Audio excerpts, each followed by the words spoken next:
नमस्कार बच्चों। आज हम कक्षा 8 की सामाजिक विज्ञान की पाठ्य पुस्तिका संसाधन एवं विकास का अध्याय 1 संसाधन पढ़ने जा रहे हैं। इसका उपविषय है संसाधनों के प्रकार। तो आइए देखते हैं इसमें प्राकृतिक संसाधनों के प्रकार समय के आधार पर कौन से होते हैं और वितरण के आधार पर कौन से होते हैं। समय के आधार पर संसाधन नवीकरणीय और अनवीकरणीय होते हैं। वितरण के आधार पर सर्वव्यापक और स्थानिक संसाधन। तो आइए सबसे पहले हम देखते हैं समय के आधार पर नवीकरणीय और अनवीकरणीय संसाधन कौन कौन से होते हैं। देखिए, समय के आधार पर जो नवीकरणीय संसाधन है वे संसाधन हैं जो शीघ्रता से नवीकृत अथवा पुनः पूरित हो जाते हैं। नवीकरणीय मतलब उनका नवीन रूप जो होता है वो जल्दी से दोबारा से हमें मिल जाता है। इनमें से कुछ असीमित हैं, उन पर मानवीय क्रियाओं का कोई प्रभाव नहीं होता, जैसे सौर ऊर्जा और पवन ऊर्जा। अब देखिए, सूरज की ऊर्जा है, सूरज जो हमें रोशनी दे रहा है तो उसका हम अगर जितना भी प्रयोग करते रहें लेकिन वो कम नहीं होगी। हम सौर ऊर्जा के कितने भी संयंत्र लगा लें, उनसे विद्युत उत्पन्न कर लें, लेकिन फिर भी सौर ऊर्जा हमें मिलती रहेगी।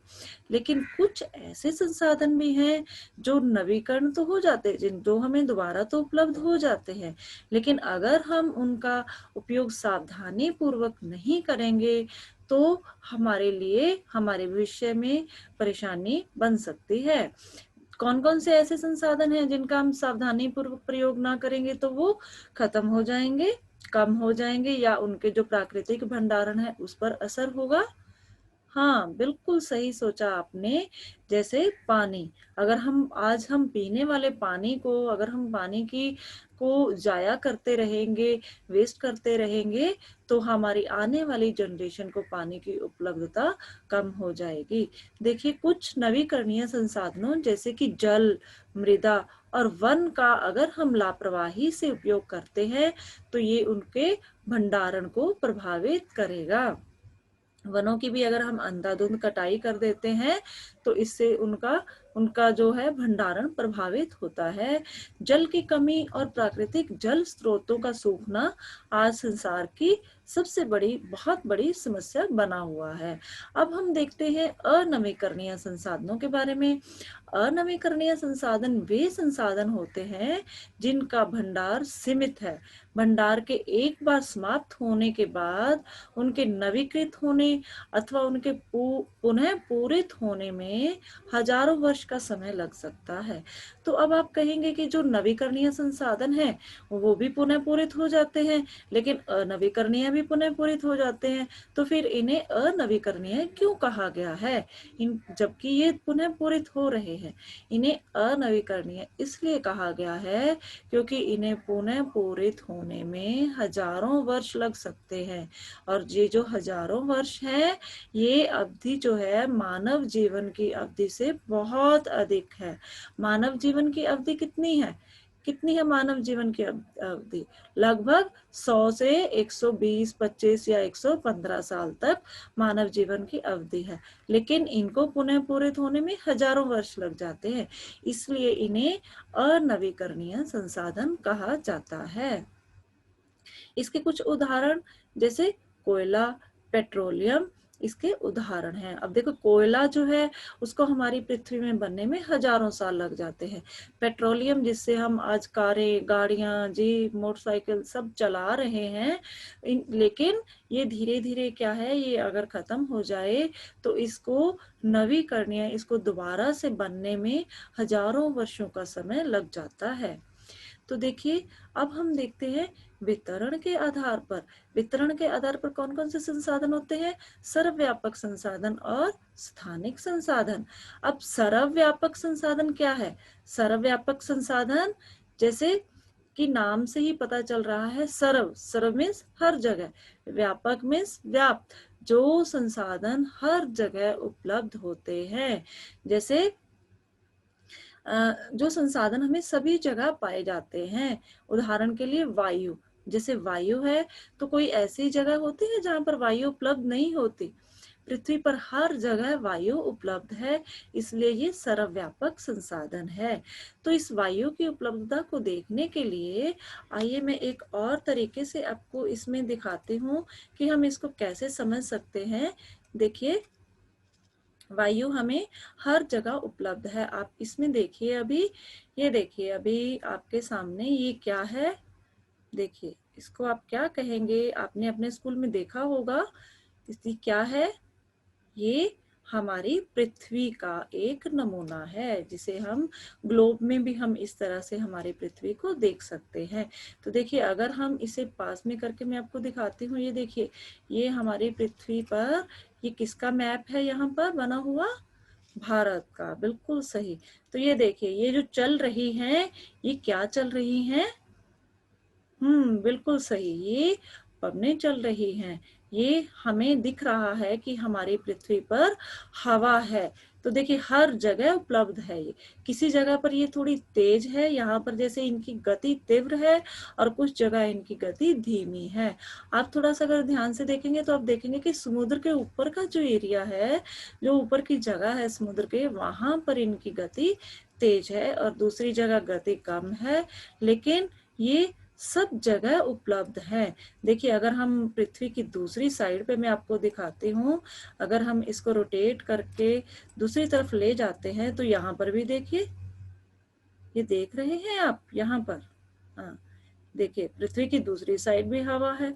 देखो, हर जगह हवा है, लेकिन किसी जगह पर इसकी मात्रा, इसकी जो है बहने की गति कम है, किसी जगह इसकी गति ज्यादा है। अब देखिए, हमने इसको बिल्कुल ऊपर के सिरे में इसके देखिए, यहाँ पर भी आपको ये देखिए, ये देखिए, यहाँ पर भी आपको पवनें बहती हुई दिखाई देंगी। तो ये पूरी की पूरी पृथ्वी पर क्या मौजूद है, पूरी पृथ्वी पर हमें हवा दिख रही है। तो इसलिए जो ये वायु है, वायु जो है हमारा एक क्या है, ये सर्वव्यापक संसाधन है। तो आइए इसके बाद आगे हम देखते हैं स्थानिक संसाधन।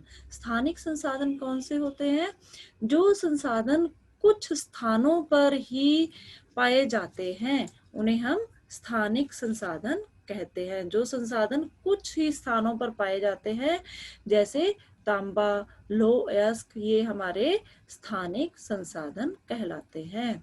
तो आगे देखिए, इसमें हम देखेंगे, अब तक जो हमने देखा संसाधनों के कौन कौन से प्रकार हमने देखे।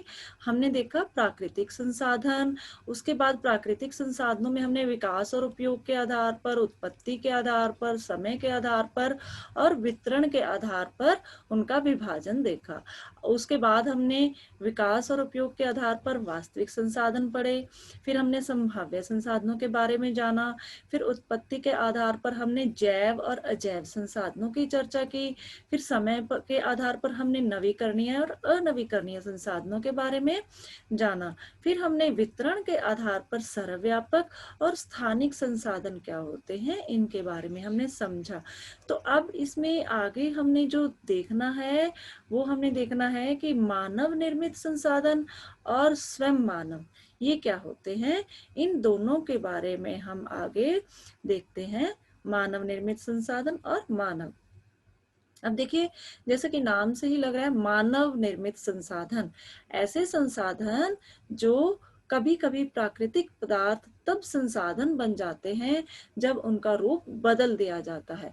कुछ प्राकृतिक संसाधन जो है, प्राकृतिक पदार्थ जो है, वो संसाधन तब बनते हैं जब हम उनका प्राकृतिक रूप बदल देते हैं। जैसे हमारे पास लोहा है, लेकिन लोहे की अगर हम देखिए, अगर हम उसकी लोहे की अगर हम कोई बर्तन बना देते हैं, कोई जैसे सपोज हमने लोहे को एक लोहे की एक बाल्टी बना दी, तो वो हमारे लिए क्या बन जाएगा, हमारा एक संसाधन बन जाएगा जिसका हम उपयोग कर सकते हैं।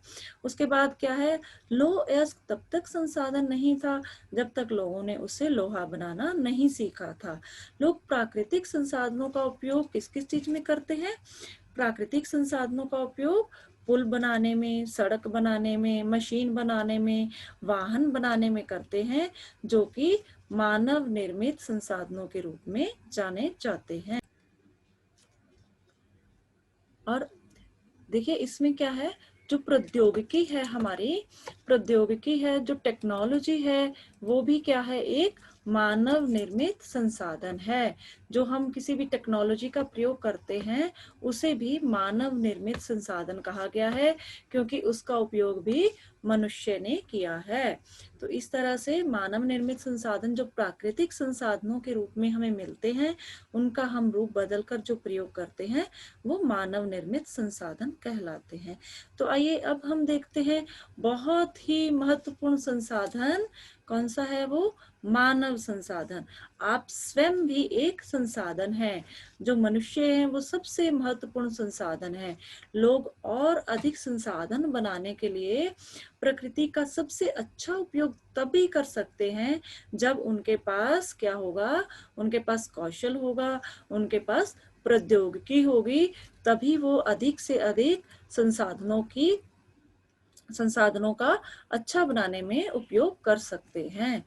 तो देखिए, इसलिए मनुष्य एक विशिष्ट प्रकार का संसाधन है। जो मानव है एक विशेष प्रकार का संसाधन है, अतः जो लोग हैं वो भी एक मानव संसाधन है। शिक्षा, स्वास्थ्य और लोगों को बहुमूल्य संसाधन, शिक्षा और स्वास्थ्य जो है वो लोगों को बहुमूल्य संसाधन बनाने में मदद करते हैं। अगर एक व्यक्ति शिक्षित होगा तभी वो नए विचार उत्पन्न होंगे उसमें, तभी वो नए नए आइडियाज लगाएगा, तभी वो नया कुछ भी नया आविष्कार करेगा। और अगर उसका स्वास्थ्य अच्छा होगा तभी वो अच्छे संसाधन उपलब्ध करवा सकेगा। तो ये अब हम देखते हैं मानव संसाधन विकास। मानव संसाधन विकास क्या है? अधिक संसाधनों के निर्माण में समर्थ होने के लिए कौशल में सुधार करना मानव संसाधन विकास कहलाता है। अर्थात मनुष्य जो अलग अलग चीजों का निर्माण करने के लिए कुशल बन जाता है, उसके कौशल में सुधार होता है, तो उसे हम मानव संसाधन विकास कहते हैं। देखिए, इसमें आपकी ये किताब में दिया गया है, ये चर्चा हो रही है, ये कह रही है सूखे के कारण फसलों का विनाश। ये अखबार में पढ़ रही हैं एक लड़की की सूखे के कारण फसलों का विनाश हो गया। तो फिर वो क्या सोच रही है? वो सोचती है क्या मैं इसका समाधान निकाल सकती हूँ? तो फिर वो कह रही है कि हाँ, क्यों नहीं, मैं इसका समाधान अवश्य निकाल सकती हूँ कि सूखा पड़ने से फसलों का विनाश ना हो, इसके लिए हम क्या कर सकते हैं। तो फिर जब उसने उसका आविष्कार कर लिया, सोच लिया उसके बारे में, प्रौद्योगिकी के बारे में, तो फिर ये लोग क्या कह रहे हैं, यह सब ज्ञान और शिक्षा के कौशल के कारण ही संभव हुआ कि हम सब इसका समाधान निकाल पाए। तो बच्चों, अब आप क्या करेंगे, आप इसे अच्छे से पढ़ेंगे और फिर आप क्या करेंगे, आप सोचेंगे कि सब लोग एक दूसरे पर निर्भर हैं। किसान जो है सभी के लिए अन्न उपजाते हैं। वैज्ञानिक कृषि से जुड़ी विभिन्न समस्याओं और अन्न उत्पादन करने के लिए उपाय खोजते हैं। तो सब लोग एक दूसरे पर आश्रित हैं।